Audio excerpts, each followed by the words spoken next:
গড়ফা থানার সামনে আমরা এই মুহূর্তে রয়েছি। যে গাড়িটি দুর্ঘটনাগ্রস্ত হয়েছিল একেবারে গতকাল ভোর রাতে, আমরা দেখতে পাচ্ছি পুরোপুরি প্লাস্টিকের আচ্ছাদন দিয়ে সেটাকে ঢেকে দেওয়া হয়েছে। যেহেতু বৃষ্টি পড়ছে তাই ফরেন্সিক টিমের আসতে কিছুটা সময় লাগছে এবং ফরেন্সিক টিম এখানে আসবে, গাড়ি তারা পরীক্ষা করবেন এবং তারপরেই বোঝা সম্ভব হবে যে দুর্ঘটনার সময় গাড়ির গতিবেগ ঠিক কত ছিল।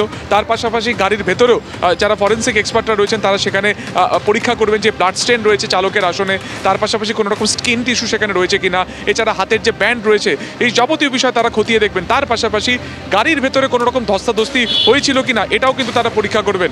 এই কারণ কেন ধস্তাধস্তির এই বিষয়টি তোমাকে বলছি, তার কারণ ভেতর থেকে দুই গৃহকর্তার পাশাপাশি বড় ছেলের যে কিশোর নাবালক সন্তানকে উদ্ধার করা হয়েছে, তার রাইট রিস্টে অর্থাৎ ডান হাতের রিস্টে বা কবজির দিকে কিন্তু একাধিক কাট মার্ক রয়েছে। ফলত সেখান থেকে কোনো রকম স্কিন টিস্যু বা এই কাট মার্কের ক্ষেত্রে কোনো রকম ধস্তাধস্তি হয়েছিল কিনা এই বিষয়টি আরও পরিষ্কার হবে।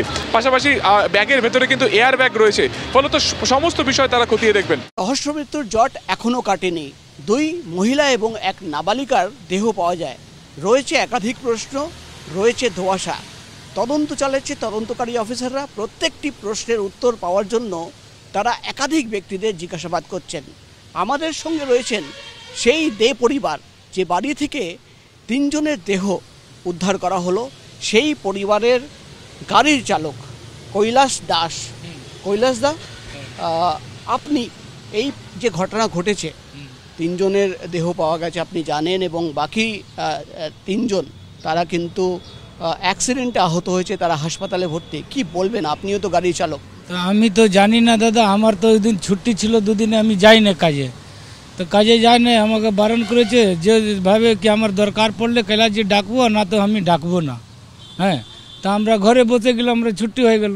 বারণ করেছিল মানে কে বারণ করলো? কোন দিন বারণ করলো? ওই সোমবারকে বারণ করেছিল কি মঙ্গলবার আসবে না, তো মঙ্গলবার আমরা যাই না দাদা।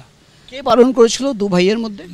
দুই ভাই বারণ করেছে কি তোমরা আসবে না, তো আমি যাই না কাজে। তোমরা মানে আপনাকে আর কাউকে বলা হচ্ছে? আমাকে শুধু কি ড্রাইভার আপনি আসবে না মঙ্গলবারে, তো আমি যদি লাগে তো ডাকবো, না লাগে তো আমি ডাকবো না, তো আমি আর আসি না মঙ্গলবার, কাজে আসি না। কত বছর ধরে সেখানে আপনি গাড়ি চালাচ্ছেন? আমি তো 2-3 বছর হয়ে গেছে।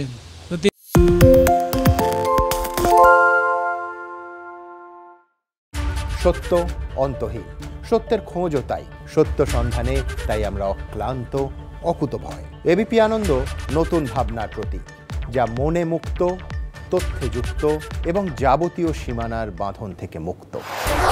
সীমা না শব্দটির মধ্যেই লুকিয়ে আছে মানা শব্দটি, যেন চোখ রাঙানি এক অদৃশ্য বেড়াজাল, যা আটকে রাখে আমাদের এক ছোট্ট গণ্ডির মধ্যে।